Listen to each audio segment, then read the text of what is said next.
بہت سارے یوٹیوبرز ہیں جو کہ اے آئی پر مبنی ویڈیوز نشر کرتے ہیں اور وہ یہ جاننا چاہتے ہیں کہ اسلام میں ایسی نشریات کا کیا حکم ہے۔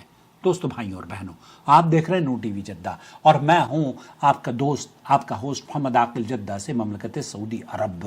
اس سوال کو میں نے کراچی کے مشہور عالم دین فضیلت الشیخ قاری خلیل الرحمن جاوید حفظہ اللہ سے رابطہ کیا۔ انہوں نے جو جواب دیا وہ میں آپ کی خدمت میں اخیر میں پیش کروں گا۔ آج مصنوعی ذہانت یعنی آرٹیفیشل انٹیلیجنس نے دنیا کو ایک نئی سمت دے دی ہے۔ چند لمحوں میں ایسی ویڈیوز تیار ہو جاتی ہیں جن میں دکھائی دینے والے انسان حقیقت میں موجود ہی نہیں ہوتے۔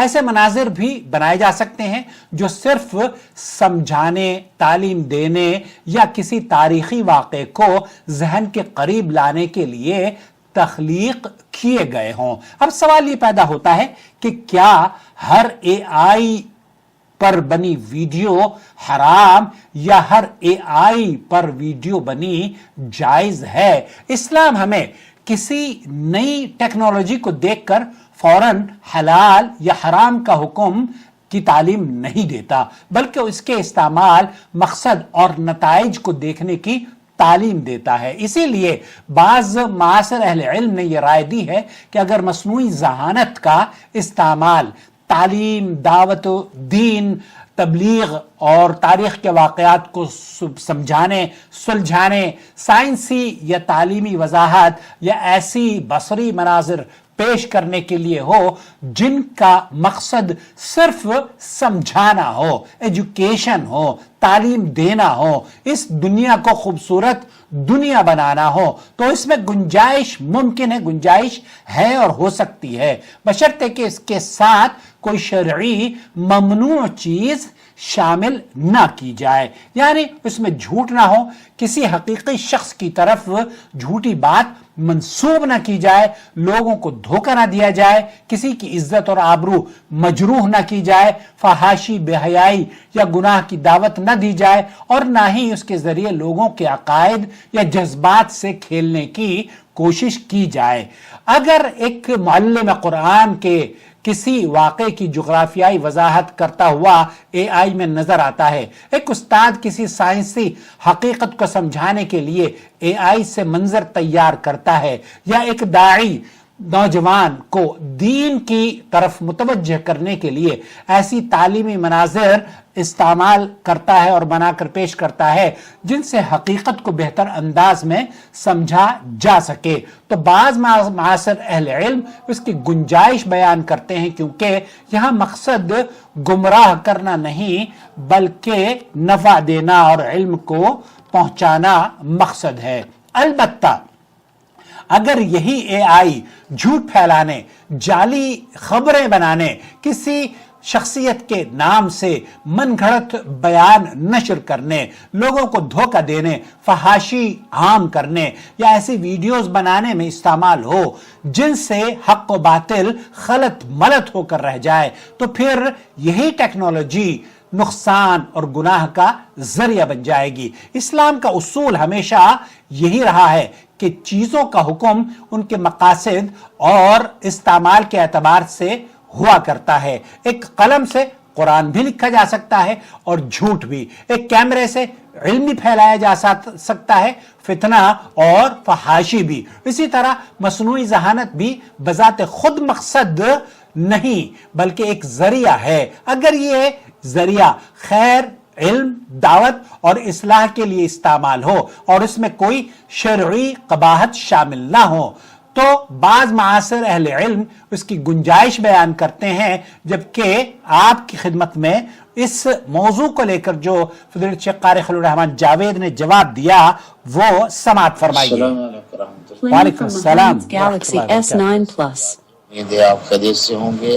دوبارہ سے میں پلے کرتا ہوں۔ السلام علیکم ورحمۃ اللہ۔ وعلیکم السلام۔ محترم عاقل بھائی، کیسے مزاج ہے؟ امید ہے آپ خیریت سے ہوں گے۔ اللہ تعالیٰ آپ کو خیریت کے ساتھ رکھے، اللہ سلامت رکھے۔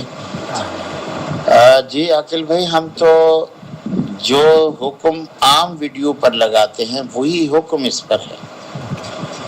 یہ ایک الگ بات ہے. اب کسی زمانے میں جیسے کوئی اپنی محبوبہ کا تصوراتی ایک نقشہ بناتا تھا, کیا بات ہے, اور قلم سے بناتا, پین سے بناتا, بظاہر دیکھا جائے تو وہ بھی کسی کا نقشہ نہیں ہوتا تھا, اس کا تخیل ہوتا تھا جسے وہ تصویر میں ڈال لیتا تھا.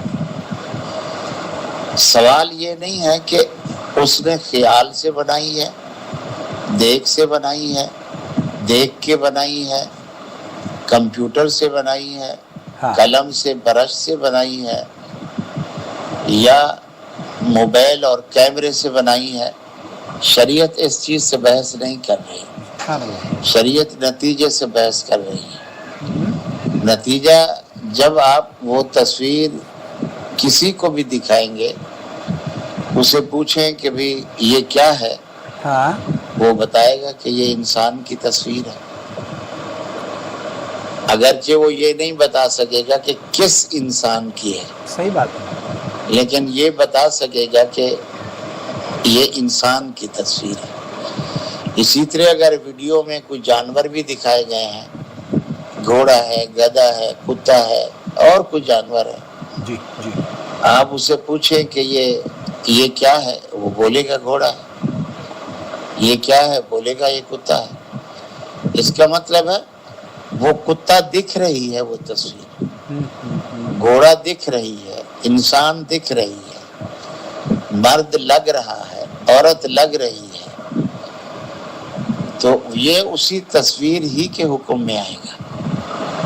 اب یہ دوسری چیز ہے کہ جس طرح ہم عام انسانی ویڈیوز جو علماء کے خطاب, علماء کی تقاریر, جس طرح آپ اپنے نور ٹی وی پہ علماء کے فتاوے اور یہ ڈالتے رہتے ہیں, علماء اس کے جواز کا حکم دیتے ہیں اس کی مقصدیت کی وجہ سے, کہ آپ کا مقصد تصویر بنانا, ویڈیو بنانا نہیں, آپ کا مقصد پیغام پہنچانا ہے. وہی چیز اگر اس تصوراتی دنیا کے اندر بھی موجود ہے, اگر اصلاح والا کوئی پہلو ہو تو اس پر سیم وہی حکم لگے گا انشاءاللہ. ھذا ما عندی واللہ اعلم. بہت شکریہ, بہت شکریہ قاری صاحب, اللہ آپ کی عمر میں برکت عطا فرمائے, آپ کا سایہ تا دیر ہمارے سروں پر قائم رکھے, اور آپ کی اس محبت اور الفت کو اللہ کے عرش کے سائے میں جگہ ہونے کا ہم سب نو ٹی وی جدہ کی بنیادی جن لوگوں نے نو ٹی وی کا اس زمانے میں ساتھ دیا جبکہ ہمیں یہ کہا جاتا تھا کہ یہ کیمرے حرام ہیں, اس وقت قاری خلیل الرحمن جاوید وہ واحد شخص تھے پاکستان میں جنہوں نے ہمیں سپورٹ کی.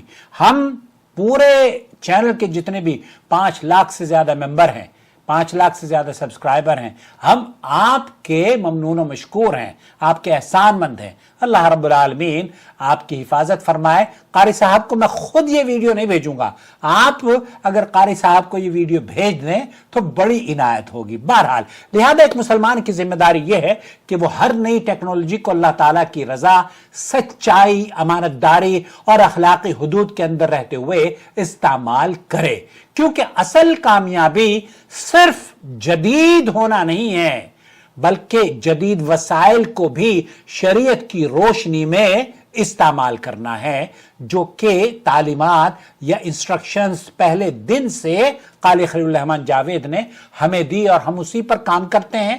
ہم لوگوں کی اصلاح کے لیے, آپ کو ایجوکیٹ کرنے کے لیے, آپ کو آپ کی علمی پیاس بجھانے کے لیے روزانہ کئی ویڈیوز میں بناتا ہوں. آپ کے گھر دستک دیتا ہے, گوگل آپ کو بتاتا ہے کہ عاقل صاحب نے یہ ویڈیو بنا کر نشر کر دی ہے. آپ کا بھی یہ فرض بنتا ہے کہ آپ اخلاقی فریضہ اس کو سمجھیے کہ روزانہ ہمارے چینل کو دیکھا کیجئے, جڑ جائیے, اور اس کار خیر میں اگر آپ تعاون کرنا چاہتے ہو جوائر ممبرشپ کے ذریعے ہمیں سپورٹ کیجئے. اللہ آپ سے راضی رہے.